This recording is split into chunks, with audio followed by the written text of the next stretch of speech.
Hello दोस्तों, अक्सर lipid profile test जब आपको मिलता है तो आपके ब्लड कोलेस्ट्रॉल डेटा को इंटरप्रेट करना बड़ा मुश्किल पड़ता है। आपको समझ आना थोड़ा मुश्किल हो जाता है कि इसमें क्या क्या वैल्यूज़ दी है, इसकी क्या इंपॉर्टेंस है, क्या कट ऑफ है और इसकी प्रैक्टिकल यूटिलिटी क्या है। शॉर्ट में आज ये सारी चीज़ों पर हम बात करेंगे कि लिपिड प्रोफाइल में दिए जाने वाले जो अलग अलग पैरामीटर्स हैं इनकी प्रैक्टिकल इंपॉर्टेंस क्या है और कैसे आप उसको इंटरप्रेट करके अपनी लाइफ को और अपने रिपोर्ट्स को और उसकी बेसिस पे अपनी कोलेस्ट्रॉल कंट्रोल को बेटर बना सकते हैं। टॉपिक पर जाने से पहले जो लोग हमारे चैनल पर नए हैं उन्हें रिक्वेस्ट करूँगा कि चैनल को सब्सक्राइब करें, वीडियो को लाइक करें, शेयर करें, फॉलो करें, कमेंट करें, पूरा देखें। टॉपिक इंपॉर्टेंट है इसलिए इसे अंत तक देखिएगा। चलिए शुरू करते हैं इंपॉर्टेंट वीडियो।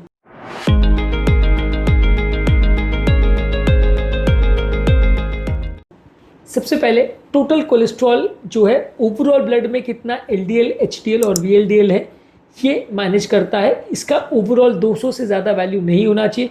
अगर 240 से ज़्यादा वैल्यू आ रहा है तो उसको हाई रिस्क माना जाएगा और उसमें कार्डियोवास्कुलर प्रॉब्लम्स होने का चांस बढ़ जाएगा। आइडियली इसका टोटल कट ऑफ जो है वो 200 mg पर डेसीलीटर से कम होना चाहिए।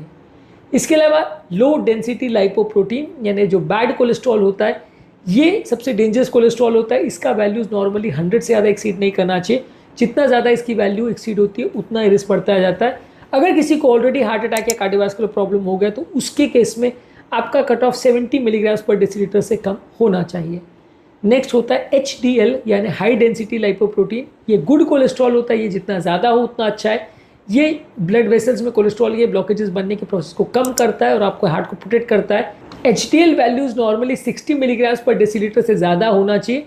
अगर किसी मेल पेशेंट में 40 मिलीग्राम पर डेसीलीटर से कम आ रहा है और फीमेल पेशेंट में अगर 50 मिलीग्राम पर डेसीलीटर से कम आ रहा है तो उसे लो HDL माना जाएगा और उसमें आपका रिस्क बढ़ जाएगा। तो उसको आपको बेटर वे में मैनेज और मेंटेन करना पड़ेगा, उसको बढ़ाने के प्रयास करने पड़ेंगे। LDL को कम करने के लिए, HDL को बढ़ाने के लिए क्या क्या टिप्स कर सकते हैं इसके लिए हमारे चैनल पर ऑलरेडी वीडियोज़ हैं, इनको ज़रूर चेकआउट करें। नेक्स्ट आता है वेरी लो डेंसिटी लाइपोप्रोटीन यानी VLDL। ये बेसिकली ट्राइग्लिसराइड से ज़्यादा बना होता है और ये भी थोड़ा कोलेस्ट्रॉल लेवल्स को बढ़ाता है। इसका आइडियल वैल्यू 150 मिलीग्राम पर डेसीलीटर से कम होना चाहिए। ये ट्राइग्लिसराइड का एक इनडायरेक्ट मार्कर है और ये अगर ट्राइग्लिसराइड ज़्यादा होगा तो ये भी ज़्यादा होगा, ट्राइग्लिसराइड कम होगा तो ये भी कम होगा। कुछ इस तरह का इसका कोरिलेशन होता है। हालांकि इसको बहुत ज़्यादा फोकस नहीं करते लेकिन इसका भी कुछ इंपॉर्टेंस रहता है। नेक्स्ट इंपॉर्टेंट चीज़ है ट्राइग्लिसराइड्स। ये भी इंपॉर्टेंट रोल अदा करता है और इसकी वजह से भी नलियों में कोलेस्ट्रॉल डिपोजिशन या ब्लॉकेज बढ़ने का चांस होता है। ज़्यादातर इसका वैल्यूज़ 150 मिलीग्राम पर डेसीलीटर से कम होना चाहिए। यदि किसी व्यक्ति का 150 to 200 वैल्यूज़ है उसको थोड़ा हाई माना जाएगा। 200 to 500 है तो उसको हाई माना जाएगा और 500 से ज़्यादा है तो वेरी हाई माना जाएगा। तो जितना ज़्यादा आपकी वैल्यूज़ है उतना ज़्यादा ये आपके लिए डेंजरस है।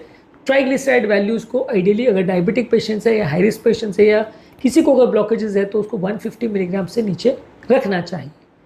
कोलेस्ट्रॉल और HDL का रेशियो क्या है?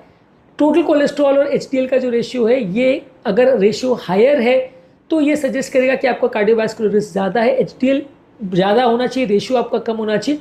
अगर रेशियो आपका 5:1 से कम होना चाहिए, जितना लो रेशियो उतना अच्छा है।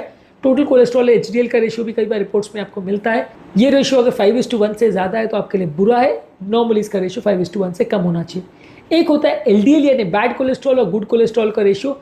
इस तरह के केसेस में हायर रेशियो या जितना ज़्यादा रेशियो होगा उतना आपके लिए बुरा है। ज़्यादातर LDL और HDL का रेशियो जो है 2.5 से ज़्यादा नहीं होना चाहिए। अगर 2.5 से कम है तो आइडियल माना जाएगा, 2.5 से ज़्यादा है तो बुरा माना जाएगा।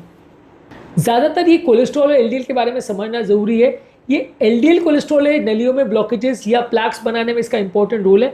यदि आप ट्रांस फैट ज़्यादा खाएंगे, सीडेंट्री लाइफ ज़्यादा रखेंगे, वजन आपका ज़्यादा होगा, स्मोकिंग ज़्यादा करेंगे, तेलगी वाला खाना ज़्यादा खाएंगे तो ये बढ़ेगा। लो HDL प्रोटेक्टिव रोल उसका होता है अगर हाई HDL हो। लो HDL ज़्यादातर प्रोटेक्टिव रोल इसका कम हो जाता है जितना कम HDL हो।